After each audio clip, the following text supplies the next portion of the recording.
Hello, and thank you for joining me again at the cutting mat. Today we'll be unboxing the Undead Mounted Vampire Lord blister pack. This guy, I kind of had the feeling I had to pick him up. Not right away, but I started my Warhammer Fantasy 5th edition journey by deciding I was going to read my way through each of the army books. And first of all, I read Bretonnians, and I really thought I was going to collect the Bretonnian army. And then I read the Undead book straight after that, and I picked up a couple of Necromancers, and I thought, yep, perfect. A couple of Necromancers, some Skeleton Warriors, job's a good one. And then I read my way through the Wood Elves, the Dark Elves, High Elves, Empire, the other books. And then I came across the Vampire Lords book, and that was really just the cherry on the cake in terms of how well realised the undead faction were in the fantasy universe. I mean, the undead book stood out a long way, even beyond the Bretonnian book in terms of how good it was. And the Vampire Lords one, on top of that, was so much better. There was some nice little details in there in terms of if you had a Vampire Lord, they could summon a cloud of bats or some really thematic sort of abilities. And at that point, I thought with the addition of one character, with one leading lord, I could really sort of flesh out the character of my army, and that's always what kind of drives me in terms of creating an army. I need to have a story, a theme, some sort of idea behind it. So the idea that there was this lord that could lead the undead, that could unite two necromancers to sort of be a part of his gang, I guess, really sort of spoke to me.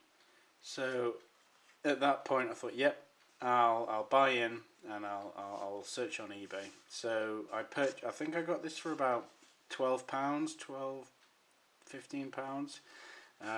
At time of sale, this was £8.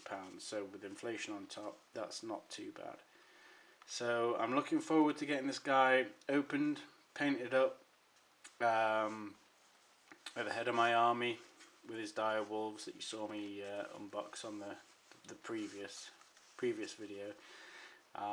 So yeah, let's get this guy opened up. I'll just zoom in slightly. So let's see what's inside.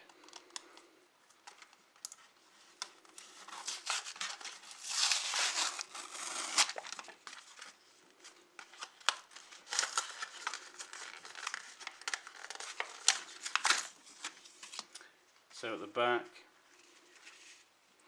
we have a cavalry base, which is GW, oh, not dated. Okay. A sponge, let's see if there's any dates on the actual sprues themselves. So this, let's see if I can get it to focus.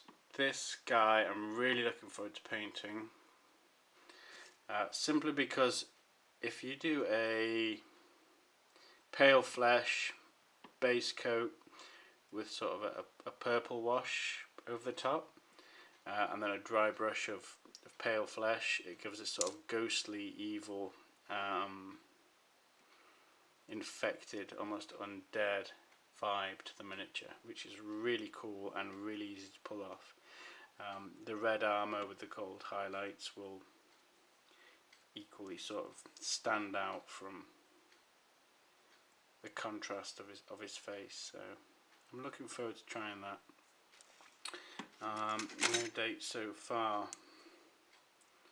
I think the vampire, there's a lot of flashing on here. I think the Vampire Count's book was one of, I will tidy this up later. I need to take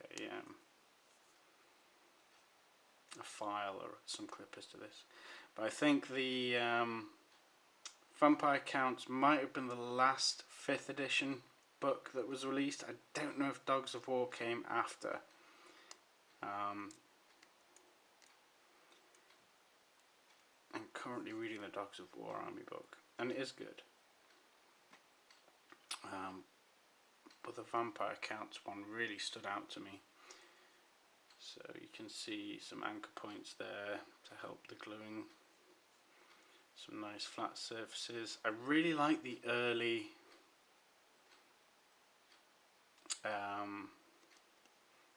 sculpts, because I think they made a lot of effort to sort of hide the mould lines.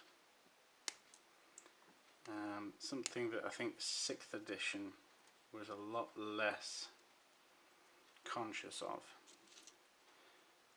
So see how well they fit together. It goes like, ooh, that goes like that. No, something like that. This chap on top.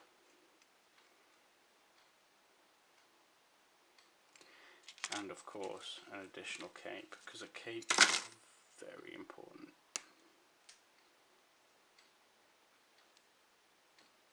I'll probably paint this up separately and then attach it on like this. So yeah, when this guy is assembled and complete and painted along with the dire wolves, that will be the undead army complete. So I'll do a follow-up video once these are all painted, just to show the full effect, the full sort of combined aesthetic of seeing them all on the table at once. And then after that, I set myself quite a limited goal. I'd like to paint up a board game, tabletop game called Bombers Over the Sulphur River. There are very few miniatures involved in that, but it was a cool game that was sort of limited release through White Dwarf, and again I managed to pick up on eBay bargain. So hopefully after these I'll be able to show you what that looks like. Thank you once again for joining me at the cutting mat. Until next time, goodbye.